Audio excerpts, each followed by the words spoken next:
오늘 우리에게 주신 하나님 말씀 마태복음 11장 16절에서 19절까지의 말씀, 우리 같이 한번 한 목소리로 보도록 하겠습니다. 이 세대를 무엇으로 비유할까? 비유하건대 아이들이 장터에 앉아 제 동물을 불러 이르되 우리가 너희를 향하여 피리를 불어도 너희가 춤추지 않고 우리가 슬피 울어도 너희가 가슴을 치지 아니하였다 함과 같도다. 요한이 와서 먹지도 않고 마시지도 아니하매 그들이 말하기를 귀신이 들렸다 하더니 인자는 와서 먹고 마시매 말하기를 보라 먹기를 탐하고 포도주를 즐기는 사람이요 세리와 죄인의 친구로다 하니 지혜는 그 행한 일로 인하여 옳다함을 얻느니라. 오늘 말씀은 자기 기준대로 믿는 사람들이라는 제목으로 말씀을 같이 나누기를 원합니다. 미국의 유머 가운데 스피드 과학 운전자건 군뱅이 운전자건 모두 자기보다 빨리 달리면 미쳤다고 생각하고 자기보다 느리게 달리면 멍청하다고 생각한다는 유머가 있습니다. 그러니까 어떤 운전자건 도로에서 자기의 속도가 기준이라는 것이죠. 내가 달리는 속도보다 빠르면 미쳤구나, 죽으려고 작정했구나 이렇게 생각을 하고 나보다 느리게 달리면 운전을 못하고 멍청하다고 생각한다는 것이죠. 여러분, 그렇습니다. 사람은 누구나 자신을 기준으로 삼고 살아가게 되어 있습니다. 그런데 이 자기 기준이라는 것이 때로는 위험합니다. 왜냐하면 사람이 자신이 세운 기준은 언제나 옳을 수는 없기 때문에 그렇습니다. 사람에게는 실수가 있고 오류가 있기 때문에 자기 자신의 기준만을 가지고 살아가는 사람은 위험할 수밖에 없습니다. 그런데 신앙에 있어서는 이 자기 기준이라는 것이 치명적이기까지 합니다. 신앙은 자기 자신을 기준으로 삼는 것이 아니라 하나님의 말씀을 기준으로 삼아야 하기 때문입니다. 예수님은 신앙에 자기 기준을 세운 사람들을 책망하셨습니다. 자기 기준으로서 신앙생활하는 것이 어째서 위험한 일인지 우리가 함께 살펴보도록 하겠습니다. 여러분, 예수님은 하나님 나라의 왕으로 세상에 오셨습니다. 예수님이 세상의 왕으로 오시기에 앞서 세례 요한이라는 사자를 보내셨습니다. 그래서 왕을 맞을 준비를 시키셨습니다. 그것이 바로 세례 요한이 요단강에서 베푼 회개의 세례였습니다. 세례 요한과 예수님의 사역 초창기에는 수많은 사람들이 몰려들었습니다. 많은 사람들이 예수님을 따라다녔습니다. 그런데 시간이 지나도 대부분의 사람들이 예수님의 가르침과 활동을 보고 있음에도 불구하고 회개하지도 않았고 예수님을 그리스도로 믿지도 않았다는 사실입니다. 여러분, 초창기에 그렇게 세례 요한과 예수님을 따라서 무리지었던 사람들이 어째서 시간이 지남에 따라서 예수님을 믿지도 않고 회개하지도 않았을까요? 왜냐하면 세례 요한과 예수님이 자기들이 세워놓은 기준에 맞지 않았기 때문이었습니다. 그러니까 사람들은 세례 요한과 예수님이 기준 미달이라고 평가했다는 것입니다. 그래서 세례 요한에게 나가서 회개하지도 않고 그리고 또 예수님께 나와서 믿지도 않았다는 사실입니다. 오늘 본문에서 예수님은 이렇게 세례 요한과 예수님 자신을 기준 미달로 평가하는 사람들의 그 기준에 대해서 그 기준이 일관성이 없음을 지적하고 있습니다. 여러분, 기준이 무엇이 중요하겠습니까? 여러분, 기준은 높거나 낮거나가 중요한 것이 아니라 기준이라는 것은 일관성이 중요합니다. 일관성이 없는 기준은 그 자체로 틀린 것이기 때문에 그렇습니다. 여러분, 예수님은 오늘 본문에서 바로 그것을 지적합니다. 사람들이 세례 요한과 예수님 자신을 평가할 때에 그 기준이 일관적이지 않았다는 것을 예수님이 지적합니다. 여러분, 세례 요한과 예수님은 거의 정반대의 모습으로 활동했습니다. 여러분, 18절 말씀을 보면 세례 요한은 어떻게 활동했습니까? 여러분, 세례 요한은 먹지도 않고 마시지도 않고 활동을 했습니다. 세례요한은 사람들에게 회개하라는 외침에 걸맞게 금욕적인 생활을 했습니다. 세례요한이 무엇을 했습니까? 회개의 세례를 베풀었습니다. 회개하라고 외치는 세례요한은 잘 먹지도 않고 마시지도 않았습니다. 사람들에게 회개를 외치기에 앞서 자기 스스로 철저하게 살았던 것입니다. 사실 금욕적인 생활은 종교 지도자였던 바리새인들의 특징이었습니다. 바리새인들은 한 주에 이틀을 금식했습니다. 그러나 요한의 금식은 바리새인들보다도 훨씬 더 강도가 높았습니다. 먹고 마시는 일에 거의 모든 에너지를 사용하지 않았다는 것입니다. 그러자 자기들보다 더 금욕적이고 오히려 자신들에게 회개를 촉구하는 세례 요한을 어떻게 평가하고 있습니까? 귀신 들렸다라고 평가하는 것입니다. 자기들은 금식을 통해서 종교적인 명예를 추구했으면서 세례 요한에게는 더 금욕적인 세례 요한에게는 귀신 들렸다라고 평가하는 것입니다. 이것은 평가의 기준이 일관성이 없는 것이죠.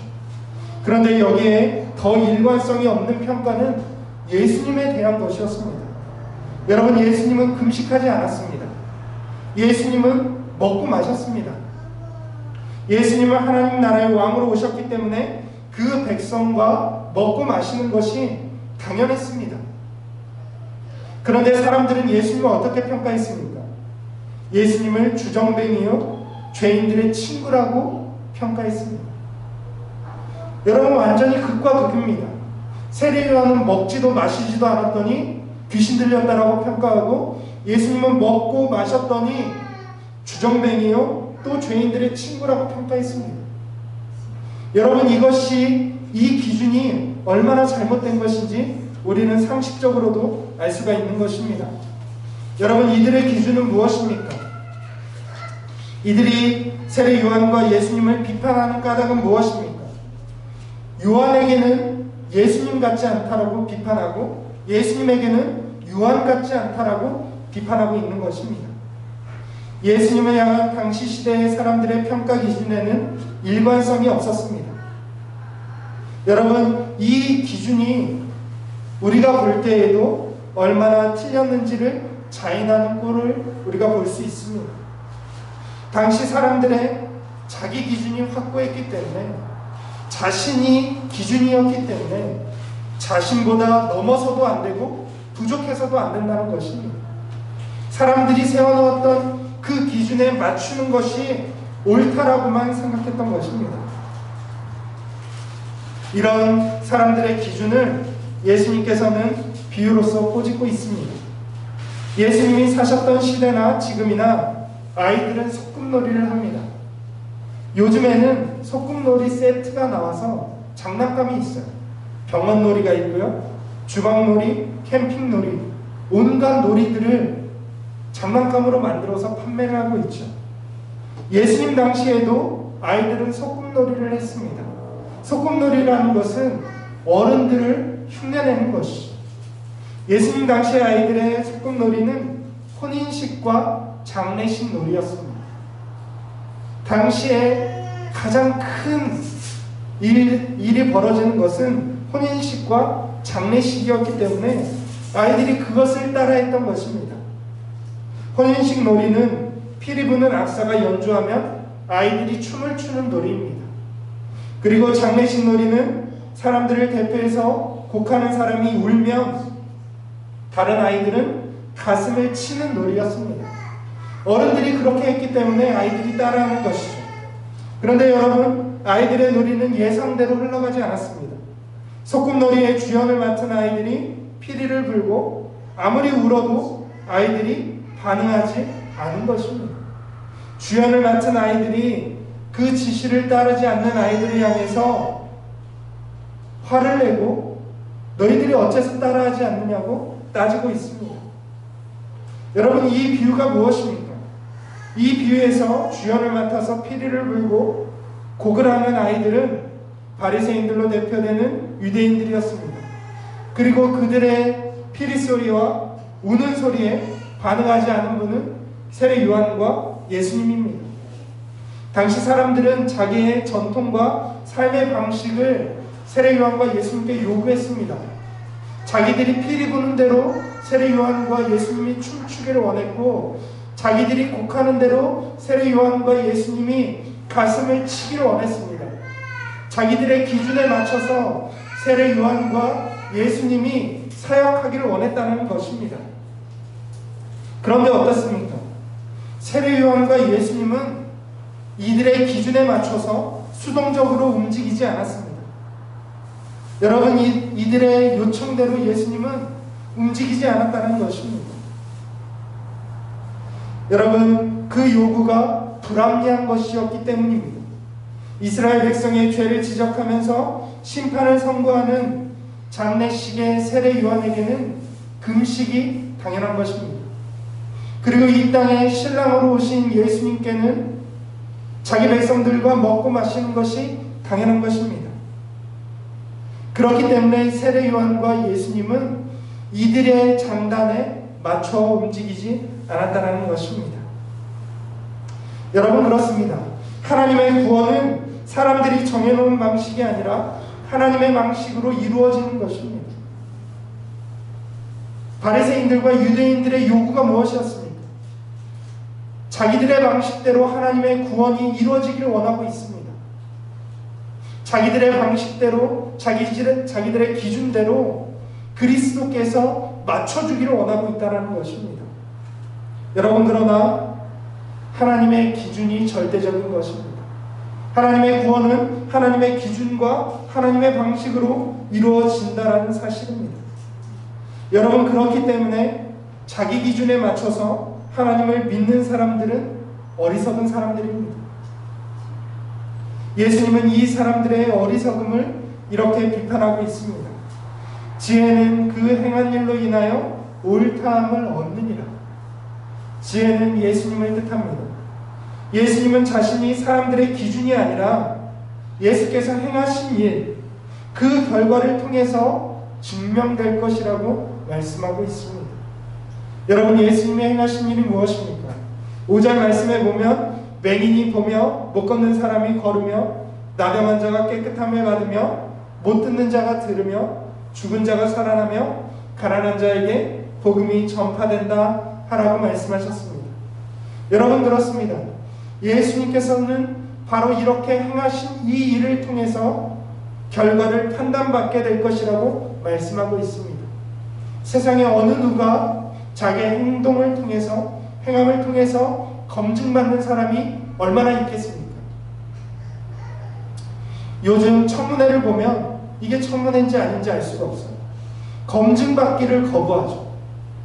말로써 그리고 자료로서도 검증받기를 거부합니다. 그런데 예수님은 어땠습니까? 예수님은 말로써가 아니라 자기의 행동과 행한 일을 검증받고 있다는 사실입니다. 여러분, 그렇습니다. 놀라운 하나님의 나라가 예수님의 사역을 통해서 열렸습니다. 자기 기준에 갇힌 사람들은 예수께서 시작하신 하나님의 나라의 일들을 보고도 예수님을 믿지 못했습니다. 자기의 기준을 내려놓지 못했기 때문에 예수님을 그리스도로 인정할 수 없었다는 사실입니다. 여러분, 오늘날 우리의 신앙도 마찬가지입니다. 여러분, 우리의 기준을 내세우면 결코 하나님을 똑바로 믿을 수가 없습니다. 여러분, 우리의 기준이 틀렸다는 것을 인정할 때에만 하나님의 기준을 받아들일 수 있습니다. 하나님의 기준이 무엇입니까? 바로 예수 그리스도인 줄로 믿습니다. 우리의 기준 되시는 분은 바로 예수님 한 분뿐이십니다. 예수께서 우리를 위해서 일하셨고 우리를 위해서 구원의 사역을 완수하셨습니다. 예수께서 우리를 위해서 십자가를 지셨습니다. 그것이 하나님의 기준이요 예수께서 행하신 일인 줄로 믿습니다. 이제 우리가 우리 각자의 기준을 내려놓고 하나님의 아들이 행하신 일들을 바라볼 수 있는 믿음의 눈이 열려지기를 주님의 이름으로 축원을 드립니다. 우리의 상식과 우리의 사고와 우리의 기준의 모든 것들을 다 내려놓고 오직 하나님의 방법, 하나님의 말씀을 기준 삼아서 하나님 앞에서 온전한 믿음을 소유하는 저와 여러분들 될 수 있기를 주님의 이름으로 축원을 드립니다.